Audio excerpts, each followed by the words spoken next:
dans les colonnes de Télé 7 jours, paru en kiosque ce lundi 18 janvier, Amel Bent s'est livrée sur son enfance difficile. La chanteuse a connu la misère sociale avant de connaître le succès. Avant d'embrasser la gloire, Amel Bent a connu la galère. La chanteuse n'a pas toujours enchaîné les succès. La pauvreté a en effet marqué ses débuts, un douloureux souvenir qu'elle a confié à nos confrères de Télé 7 jours, dans un numéro paru en kiosque ce lundi 18 janvier. Chanter, réussir dans le chant, c'est sortir de la misère, a raconté la maman de Sophia et Anna, avec qui elle est très proche. Sortir de l'ombre, l'interprète de Jusqu'au bout se démenait.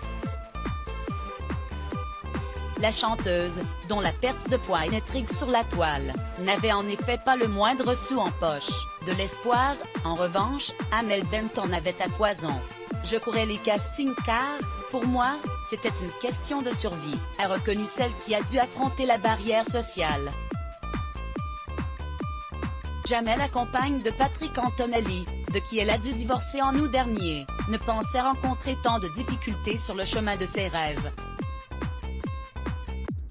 Quand tu n'as pas d'argent, c'est compliqué de se lancer, s'est-elle désolée. Prête à tout pour atteindre ses objectifs, Amel Bent a d'ailleurs connu des aventures périlleuses, notamment durant sa participation à la 2e saison de Nouvelle Star, pour me rendre à mes castings, et notamment celui de Nouvelle Star, sur M6, j'ai pris un train sans billet, a-t-elle affirmé. J'ai également dormi dehors.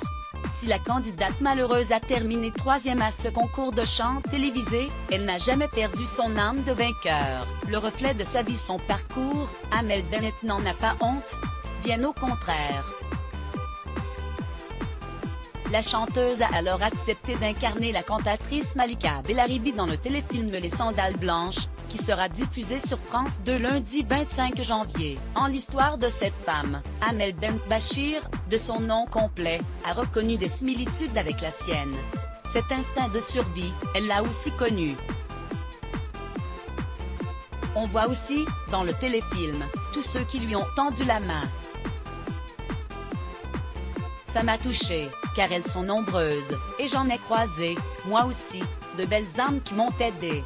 À ses yeux, cette production, signée Christian Faure, retranscrit particulièrement ce qu'elle a pu ressentir à ses débuts. La réalité et le message de ce téléfilm, quand tu viens d'un milieu défavorisé, tu as l'impression que tu n'y arriveras jamais. Aujourd'hui, pourtant, tout lui sourit.